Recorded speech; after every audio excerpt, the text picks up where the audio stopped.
मेरे प्यारे बच्चों, आप सभी को गुड इवनिंग। हो गया लाइव?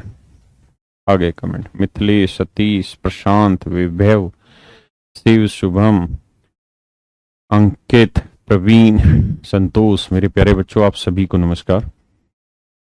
आज आपकी क्लास लेट स्टार्ट हो रही है क्योंकि थोड़ी सर में दर्द हो रहा था, मैं आराम करने लग गया जी।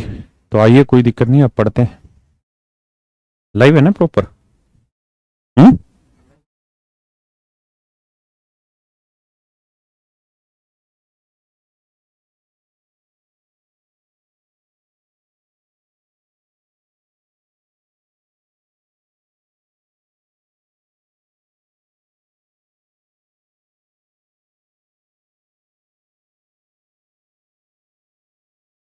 पढ़िए मेरे प्यारे बच्चों।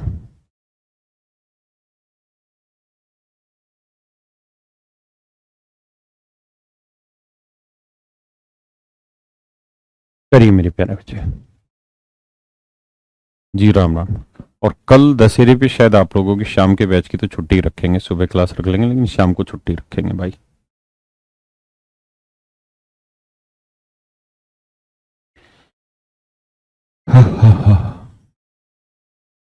करो मेरे बच्चे, सोचो समझो करो।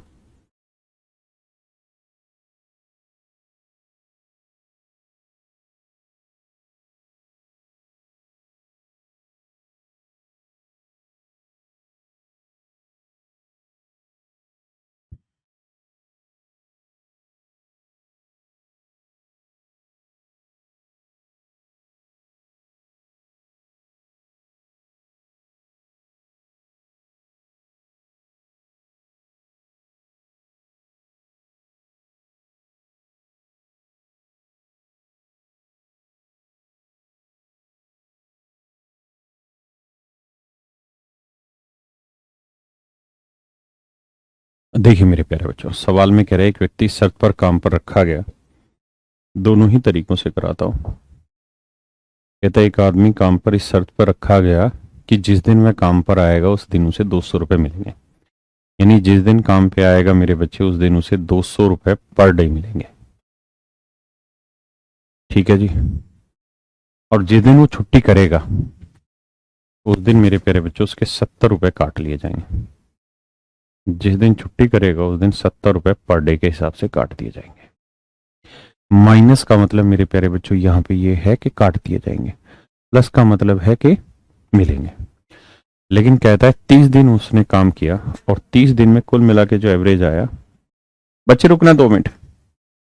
30 दिन उसने जो काम किया, अब वही निकाल ले धीरे धीरे करके। तो 4,380 रुपये उसने कमाए हैं। कितने दिन काम करके? 30 दिन। 30 दिन काम करके 4,380 रुपये कमाए। 3 से भाग देंगे, 3 एकम 3, 3 चौक 12, 3 छिंग 18। यानी उसकी एवरेज सैलरी जो बनी है वो 146 रुपये पर डे बनी है। मेरे प्यारे बच्चों, बहुत ध्यान से सोच समझ के जवाब देना। अगर वो रोज काम पे आएगा तो 200 रुपये पर डे मिलेंगे, रोज छुट्टी पे रहेगा तो 70 रुपये पर डे जाएंगे। कुल मिला के 146 रुपये पर डे उसकी एवरेज सैलरी बनी। रेशियो निकालेंगे मेरे प्यारे बच्चों। 200 में से 146 गया 54, और 146 में से माइनस करेंगे -70। माइनस करेंगे -70 तो मेरे प्यारे बच्चों 146 + 70 हो जाएगा। तो 6, 7 4 11, 1 और 1 2, 216।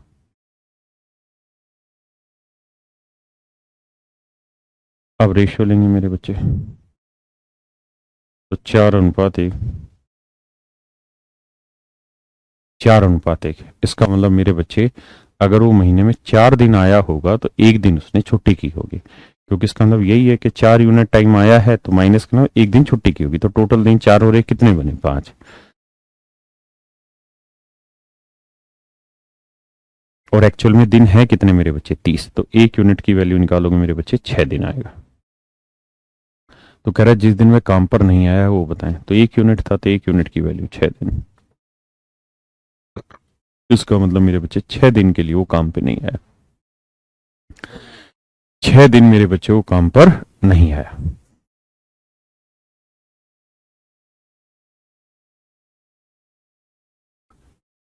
मेरे बच्चे हम -70 लेंगे और बड़े में से छोटी चीज घटाते हैं, इसमें से ये घटाया, फिर इसमें से माइनस करेंगे ये वाली चीज, तो माइनस माइनस प्लस हो रहा है। दूसरा तरीका आप इसका ये भी कर सकते हैं कि भाई जिस दिन काम पर आएगा, जो मैंने आपको कल भी सिखाया, परसों भी सिखाया, कि रोज काम पे आएगा तो 200 रुपये मिलेंगे। जिस दिन काम पे आएगा उस दिन उसके 200 रुपये। जिस दिन छुट्टी काटेगा, मरेगा, मतलब मारेगा छुट्टी उस दिन 70 रुपये मिलेंगे। और कहता है 30 दिन की बात है सारी। तो मेरे बच्चे ऐसे समझो कि 30 के 30 दिन अगर वो काम पे आए तो 6,000 रुपये तनख्वाह उठा ले जाएगा इस हिसाब से। और 30 के 30 दिन छुट्टी कर ले तो 2,100 रुपये काट देगा। मतलब अगर 30 के 30 दिन काम पे आता तो 6,000 तनख्वाह मिलती, और 30 के 30 दिन छुट्टी कर लेगा तो 2,100।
माफ करना भाई माइक ऑफ है। मेरे बच्चे देखिए, 6,000 में से 4380 के 1620, और 4380 से माइनस करेंगे, 4380 से माइनस करेंगे -2100, तो माइनस माइनस क्या हो जाएगा, प्लस। तो 4,380 प्लस 2100 जोड़ोगे तो 0, 8, 3 और 1 4, 4 2 6। रेशियो लोगे तो 4:1। सिंपल एंड सटीक आंसर आ जाएगा। हाँ है ना। तो कंप्लीट भी कर सकते हैं। करिए मेरे बच्चे।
करिए मेरे प्यारे बच्चों।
मेरे प्यारे बच्चों ध्यान दीजिए, अगर हर एक सवाल का सही उत्तर दे देगा तो 3 नंबर, गलत उत्तर देगा तो -0.5 काट लिया जाएगा।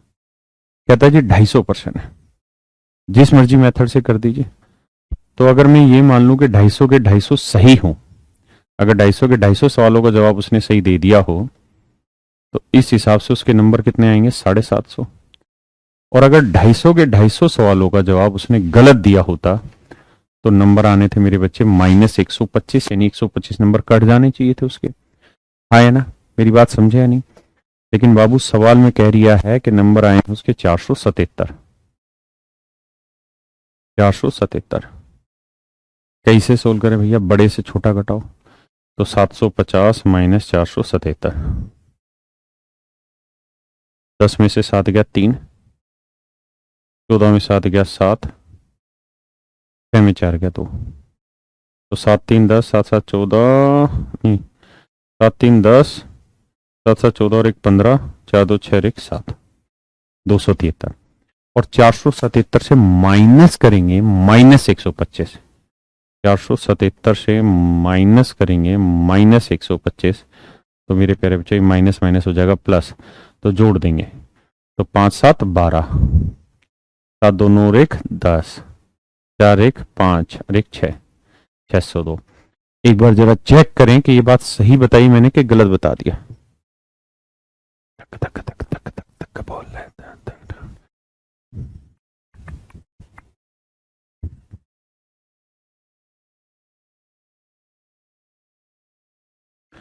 बताइए मेरे प्यारे बच्चों, सही है कि गलत है?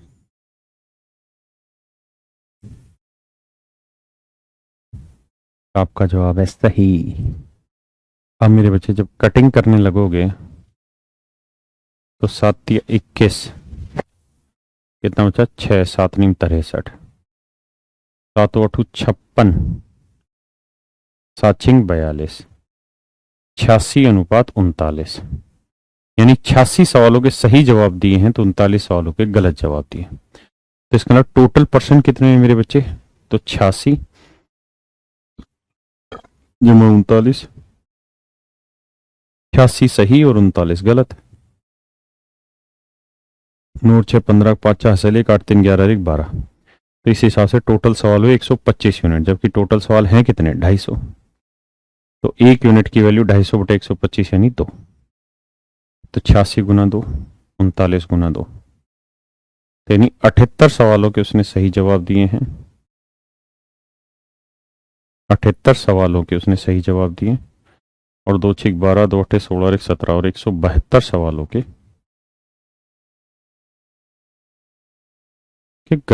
गलत जवाब दिए। मतलब 172 सवालों के सही जवाब दिए और 78 सवालों के गलत। तो 78 इज योर राइट आंसर।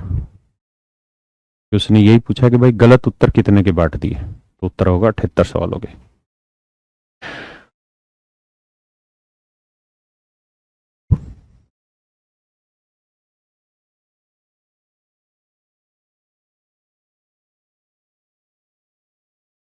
लगा दो बुद्धि, दिखाओ दम कितना है तुम में।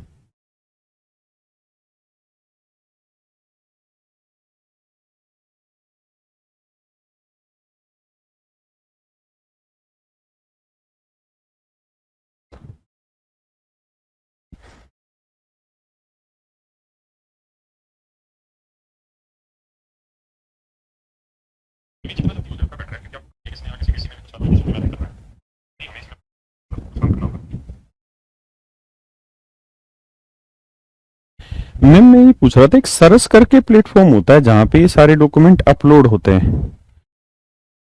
तो सरस वाले जो डॉक्यूमेंट है उसमें हमारे नए वाले डॉक्यूमेंट अपलोड नहीं हुए हैं, केवल ओसिस प्लेटफॉर्म पे नए वाले डॉक्यूमेंट अपडेट हुए हैं।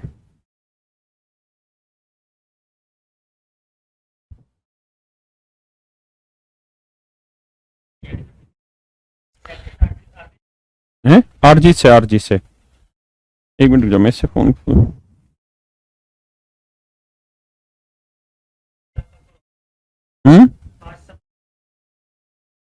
क्या बात? सर नमस्कार। सर मैं कहते, ये 76,897 रुपए तो फीस है इसकी एमसीडी की, यही ना सर? और इसके 30, हाँ, और ये 30,000 रुपए आपके,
आइए मेरे प्यारे बच्चों,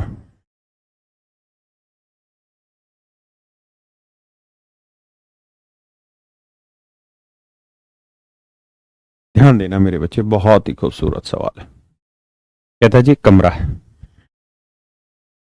कमरा जो है स्क्वायर शेप का है।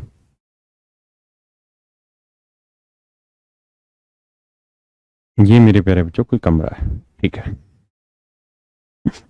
और सवाल में कह रहा है कि इस कमरे में एक और कमरा है, मतलब इस कमरे, ये कमरा है और इस कमरे की साइड की लेंथ है 10 सेंटीमीटर या 10 मीटर, 10 मीटर। तो इसकी सारी साइडें 10-10 मीटर है। तो मेरे प्यारे बच्चों, अगर मैं आपसे ये पूछूं कि इस पूरे कमरे का एरिया बताओ बेटा क्या होगा, तो आपके लिए आसान है निकालना या मुश्किल? तो आपको बेहद आसान है सर, 10 का वर्ग हुआ 100। इस कमरे का एरिया हुआ 100 वर्ग मीटर। इस कमरे का एरिया हो गया सर 100 वर्ग मीटर, है ना? कितना वर्ग मीटर सर? 100 वर्ग मीटर। अब कहता है जी इसके बीचों बीच एक कारपेट बिछाया गया है, इसके बीचों बीच एक कारपेट बिछाया गया है।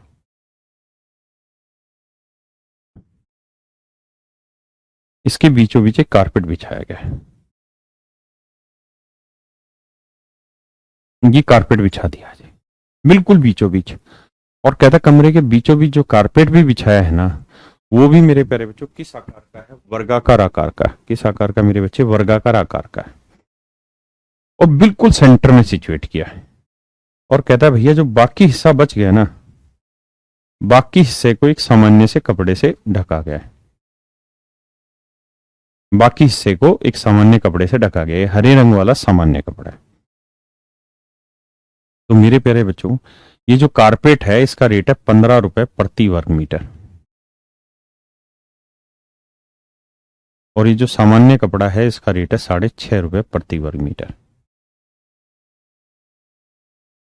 और कहते हैं इस पूरे फर्श को ढकने में जो टोटल कुल मिला के मिश्रण में खर्चा आया है, वो आया 1338 रुपए 50 पैसे। बहुत बहुत सटीक है, थोड़ा समझदारी से करनी होगी।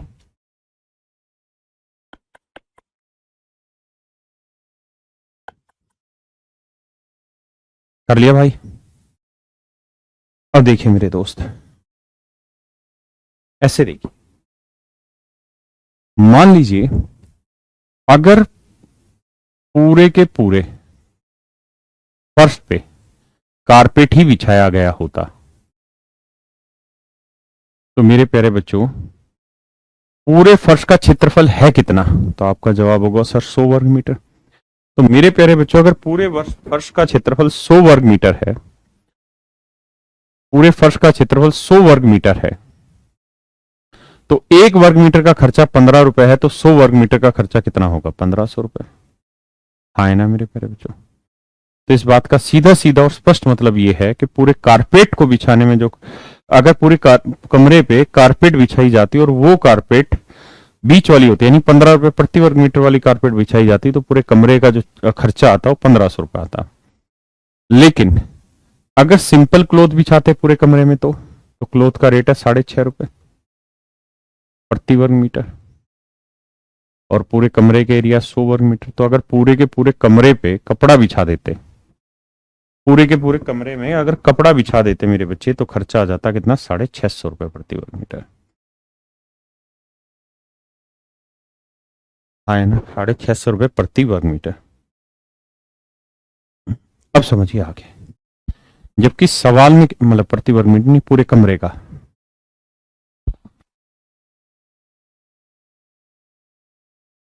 जबकि सवाल में कह रहा है कि पूरे कमरे का जो खर्चा आया है वो आया मेरे बच्चे 1338 रुपये 50 पैसे।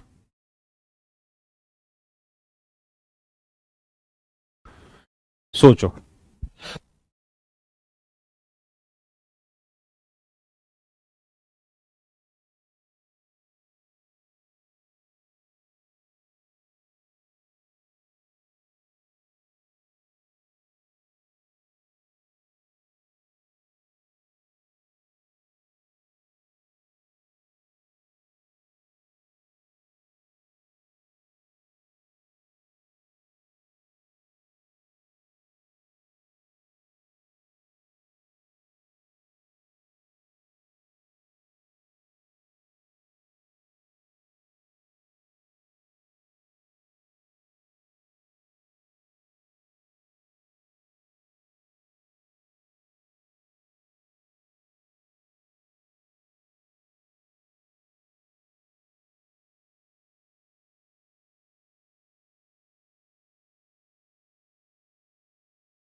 आइए मेरे दोस्त,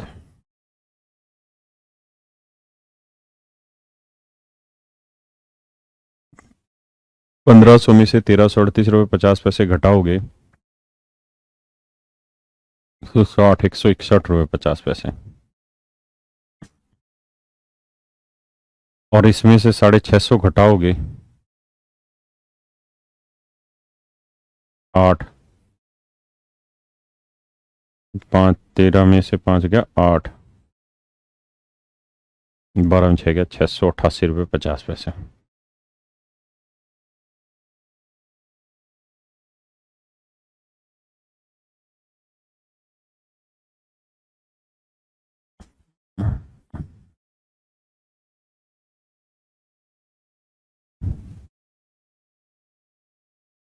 क्या मेरी बात समझ पाए मेरे प्यारे बच्चों? अब आगे देखिए।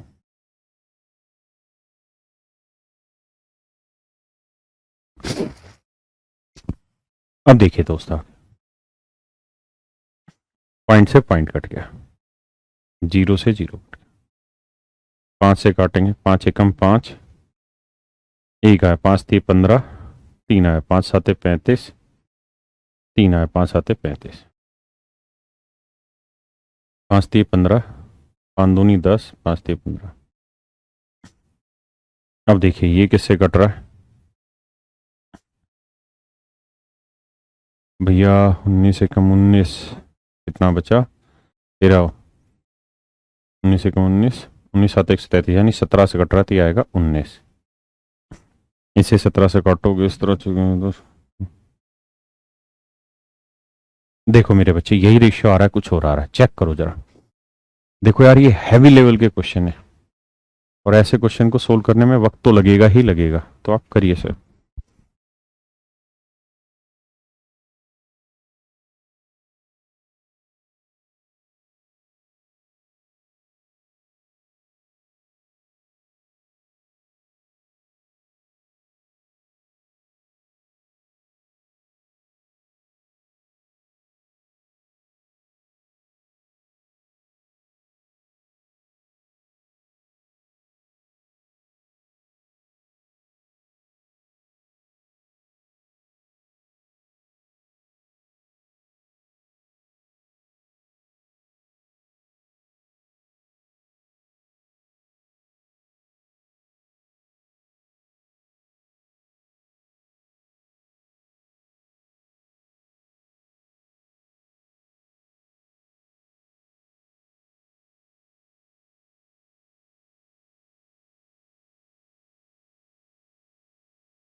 तो देखो मेरे बच्चे, ठीक है, 81:19, इसका मतलब 81 यूनिट एरिया कारपेट को यूज करने में लगा, तो 19 यूनिट एरिया कपड़े को यूज करने में लगा। तो जोड़ोगे मेरे भाई तो 81 - 19 कितना हुआ, 100 यूनिट एरिया। जबकि 100 यूनिट एरिया एक्चुअल में पूरे फर्श को रिप्रेजेंट कर रहा है, और पूरे फर्श का एरिया कितना है, 100 वर्ग मीटर। तो मेरे प्यारे बच्चों, एक यूनिट की वैल्यू आएगी 1 वर्ग मीटर। एक यूनिट की वैल्यू मेरे प्यारे बच्चों 1 वर्ग मीटर, हाँ है ना। अगर एक यूनिट की वैल्यू, अगर मेरे प्यारे बच्चों एक यूनिट की वैल्यू 1 वर्ग मीटर है, तो 19 यूनिट की वैल्यू 19 वर्ग मीटर, और 81 यूनिट की वैल्यू 81 वर्ग मीटर होगी। इसका मतलब ये हुआ कि जो कारपेट पे हमने एरिया कवर किया है वो 81 वर्ग मीटर एरिया यूज है। यानी ये वाला जो कारपेट है, इस कारपेट पे जो कपड़ा हम लगा रहे हैं उसका एरिया 81 वर्ग मीटर। इसका मतलब ये जो एरिया है ना मेरे बच्चे, ये वाला, ये है 81 वर्ग मीटर एरिया। तो अगर ये 81 वर्ग मीटर एरिया है तो स्क्वायर ना, और स्क्वायर का एरिया होता है साइड का स्क्वायर। तो साइड का स्क्वायर कर रहे हैं तो 81, अगर इसी का स्क्वायर रूट कर दें तो 81 का वर्गमूल करेंगे तो कितना आएगा, 9। तो ये एरिया आएगा 9 मीटर, आए ना। पक्का है कच्चा, बहुत सुंदर। अब ये बताइए, ये पूरी लेंथ है 9 मीटर, ये लेंथ कितनी है, 10, तो 10 में से 9 हटा दो तो ये कितनी बची, 1। तो ये लेंथ आ गई मेरे बच्चे 1 मीटर। ये पूरी 10 है, ये 9 है, तो ये लेंथ कितनी बची, 1 मीटर।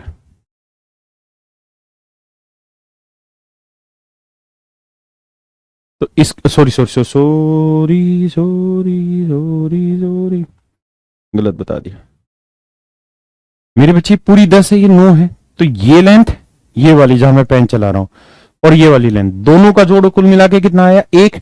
तो 1 में आधा यहां होगा आधा यहां होगा, यानी कपड़े की जो चौड़ाई होगी वो आधा मीटर होगी। कितनी होगी मेरे बच्चे, आधा मीटर। यानी आधा मीटर चौड़ा कपड़ा यहां यूज हो रहा होगा, आधा मीटर चौड़ा कपड़ा यहां। तो यानी इसके चारों तरफ जो कपड़ा घूमा है वो आधा मीटर चौड़ा कपड़ा घूमा होगा मेरे प्यारे बच्चों। अरे हाँ है ना, क्या आप मेरी बात समझ पाए या नहीं। ये है सवाल का लॉजिक आपका। जी अजय भाई, बोल दिया नाम, अब खुश।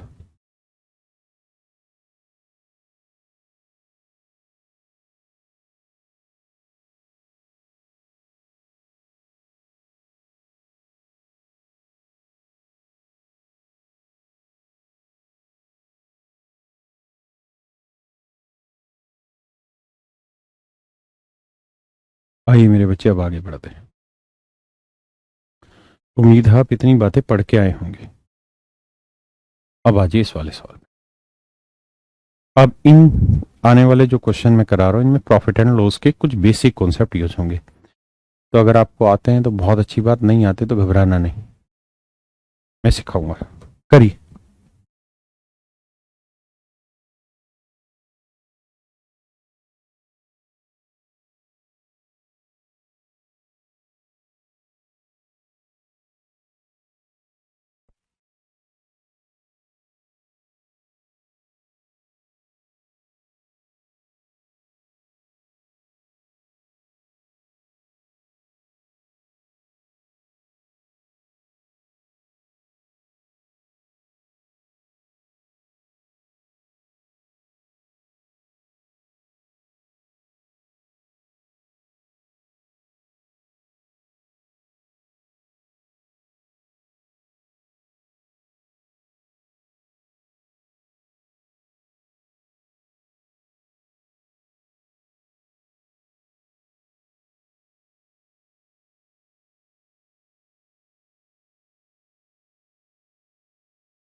अरे यार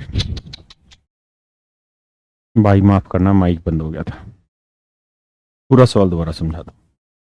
सवाल में कह रहा है एक दुकानदार दो तरह की दाल क्रम से 200 रुपए क्विंटल और 260 रुपए प्रति क्विंटल की दर से खरीदता है।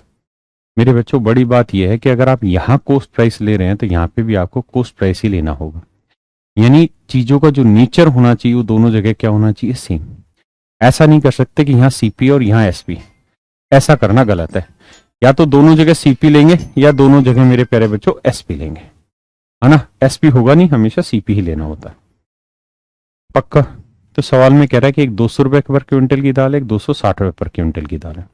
तो दूसरे तरीके की 52 क्विंटल है, तो इसमें पहले तरीके की कितनी दाल मिलाएं कि मिश्रण को अगर 300 रुपए पर क्विंटल की दर से भी बेचे तो भी मेरे बच्चे 25% का प्रॉफिट हो।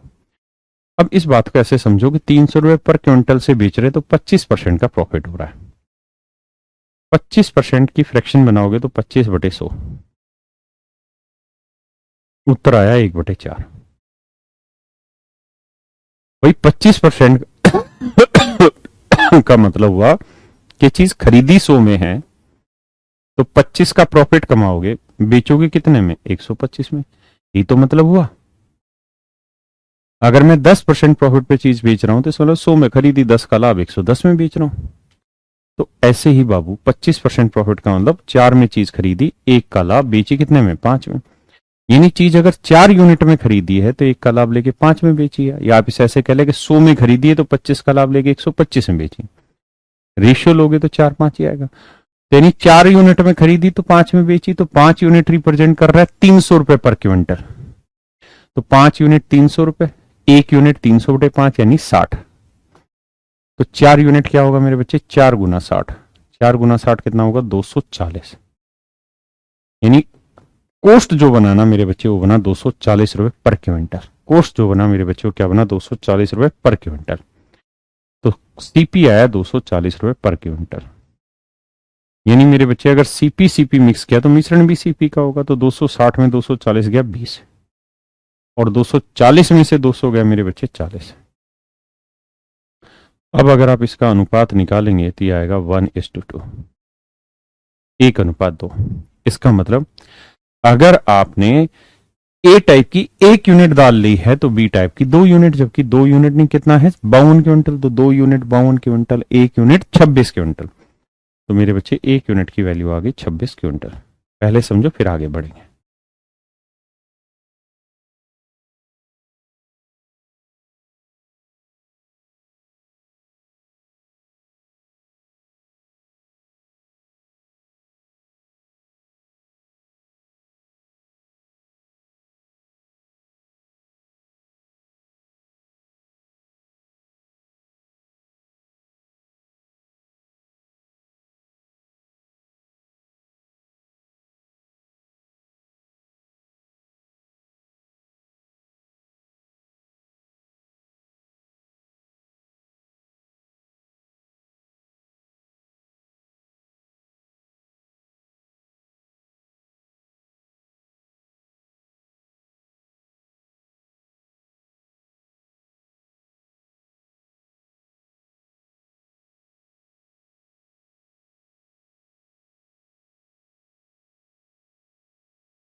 आइए मेरे प्यारे बच्चों,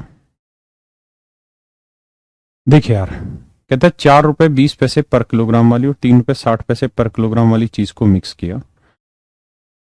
अगर इस टाइप के 8 किलो लिए तो दूसरी टाइप का कितना लें कि 4 रुपए 40 पैसे पर किलोग्राम की दर से बेचने पे भी 10% का प्रॉफिट हो जाए।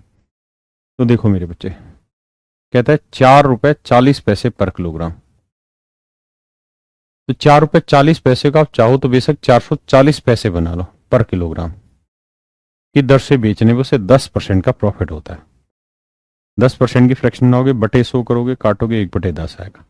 मतलब अगर चीज खरीदोगे बाबू मेरे 10 में, तो एक कल आप बेचोगे कितने में? 11 में। तो 11 यूनिट 440 पैसे, एक यूनिट की वैल्यू आएगी 40 पैसे। तो 10 यूनिट की वैल्यू 10 × 40, 400 पैसे पर किलोग्राम। 400 पैसे को रुपए बनाएंगे, 4 रुपए पर किलोग्राम। इसका मतलब मेरे बच्चे पूरे मिश्रण की जो कॉस्टिंग आ गई वो आ गई 4 रुपए पर किलोग्राम। 4 20 में से 4 गया 0.20, और इसमें से ये गया तो मेरे बच्चे 0.4। रेशियो लोगे तो 2:1। इसका अर्थ ये हुआ कि 2 यूनिट 8 किलो, तो 1 यूनिट की वैल्यू 4।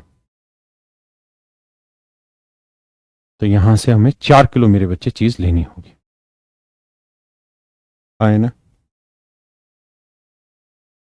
आइए।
देखिए मेरे प्यारे बच्चे,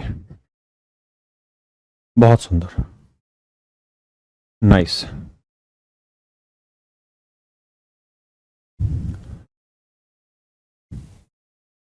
सवाल में कह रहा है चीनी का एक मिश्रण 3 रुपए प्रति किलोग्राम की दर से बेचा जाता है और ये जो मिश्रण है ये 2 रुपए 10 पैसे पर किलोग्राम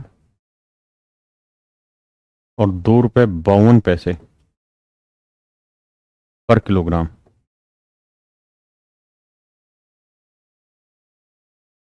का मिश्रण है। और इस मिश्रण को जब हम 3 रुपए प्रति किलोग्राम की दर से बेचते हैं तो सेलिंग प्राइस हो गया 3 रुपए पर किलोग्राम, और 3 रुपए पर किलोग्राम को लिख लेते हैं 300 पैसे पर किलोग्राम। कोई दिक्कत मेरे बच्चे? नहीं। तो 25% का प्रॉफिट होगा। 25% की फ्रैक्शन होती है 1/4, यानी चीज 4 में खरीदेगा तो 1 का लाभ लेगा, बेचेगा कितने में? 5 में। तो 5 यूनिट 300 पैसे, तो 1 यूनिट की वैल्यू 60, तो 4 यूनिट की वैल्यू 4 गुना 60, 240 पैसे, मतलब 2 रुपए 40 पैसे। तो इससे ये घटाओगे मेरे बच्चे तो 0.52, क्या कह रहे हो भाई, 0.12, और इसमें से घटाओगे तो 0.30। 6×2 = 12, 6×5 = 30, तो रेशियो आएगा मेरे प्यारे बच्चे 2:5। ऑप्शन आपका सी सही है। तो चलिए मेरे प्यारे बच्चों, बाकी फिर कल करेंगे। आज के लिए इतना ही। Thank you very much. कल हो सकता है शाम की क्लास ना हो।